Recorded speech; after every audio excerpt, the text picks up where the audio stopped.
আমরা আসলে বসতে চাচ্ছিলাম ওনাদের সাথে। এটা চাচ্ছিলাম যে আমরা সংগঠনে বসে আমরা আমাদের এক ধরনের অবজারভেশন আছে, সেই অবজারভেশন থেকে কিছু কথা বলা এবং আমরা এক ধরনের সংস্কার চাই এই সংগঠনের, সেই জায়গা থেকে আমরা কথা বলবো। কিন্তু ওনারা আসলে ফিরতি আমাদের যে চিঠি পাঠালেন, আমরা সেই চিঠিটা ছিল এরকম যে উনি আমাদের ভাগ করে দিলেন সদস্য এবং অসদস্য করে আর কি, যে যারা সদস্য তাদের সাথে বসা যাবে, অসদস্যদের সাথে ওনারা বসবেন না।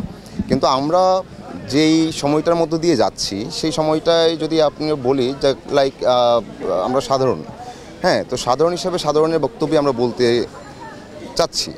তো সাধারণ পেশাদার অভিনয় শিল্পী হিসাবে তখন সেটাকে ভাগ করে দেওয়ার আসলে কিছু নাই, কারণ এই সময়টা সেই কথা বলে না। কারণ আমরা একটা বিপ্লবের মধ্য দিয়ে আসছি, আমরা দেশের নানা রকম পরিবর্তন চাচ্ছি।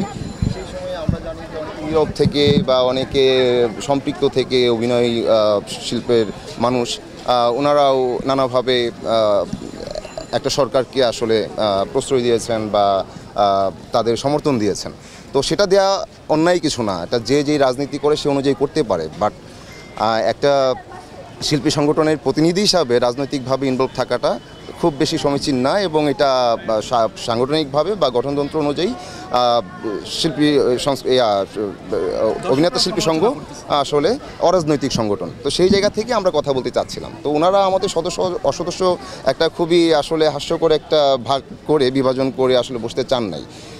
তো তারপর প্রকাশ্যে আমরা 7 তারিখ আসি, যেহেতু ওনারা বসতে চাচ্ছেন না, বাট আমাদের কথাটা বলা দরকার, কারণ যে সময়টা যাচ্ছে সেই সময়টাকে আদর্শিক করে রাখা দরকার আগামীর জন্য, এবং সেটার জন্য আসলে সংস্কার দরকার। তো এই সময়টাকে আগামীর জন্য আদর্শিক করার জন্যই, হ্যাঁ, যেন এই সময়টা আগামীর জন্য আদর্শিক হয়ে থাকে, সেই চেষ্টাটা আমরা করছি। কি স্টেপটা আসলে কি হবে? 3 দিনের আলটিমেটাম দিয়েছিলেন। এখন স্টেপটা কি হবে এটা আমরা আজকে আবার সবাই এক হয়ে আমরা কথা বলতে চাই। এটা তো আমাদের আসলে একজন বা দুজন বা তিনজনের বক্তব্য না, এটা সকলের বক্তব্য। তো স্টেটমেন্ট যেটা সবাই মনে করে সেটাই হবে। তো সেক্ষেত্রে আসলে আমাদের এই আলোচনার পরে এটা বোঝা যাবে। কিন্তু আমাদের আলটিমেটাম যেটা ছিল যে সাধারণ মানুষের কাছে এবং সাধারণ অভিনয় শিল্পীর কাছে, যারা পেশাদার অভিনয় শিল্পী, তাদের কাছে আপনারা ক্ষমা প্রার্থনা করেন এবং আপনাদের এটা ভুল হয়েছে এটা স্বীকার করেন, কারণ এই দায়টা আপনাদের স্বীকার করা উচিত, খুবই উচিত। এবং আমরা দায়মুক্ত হতে চাই, কারণ আপনারা যে বিষয়গুলোতে নীরব ছিলেন বা নীরব থেকে সমর্থন জুগিয়েছেন, সেটা আসলে সাধারণ মানুষের পক্ষে ছিল না। এবং যদি বলি যে আমরা অভিনেতা হিসেবে কাজ করছি, দর্শকের ভালোবাসা আমাদের জন্য আশীর্বাদ, এবং যে মানুষরা আমাদের ভালোবাসেন, যাদের ভালোবাসা এবং যাদের সমর্থনে আমরা এগিয়ে যাচ্ছি, তাদের সাথে এটা এক ধরনের অন্যায়, তাদের সাথে একটা অন্যায় এটা। তো সেই জায়গা থেকে আমাদের কথাগুলো বলা, খুবই বেসিক জায়গা থেকে।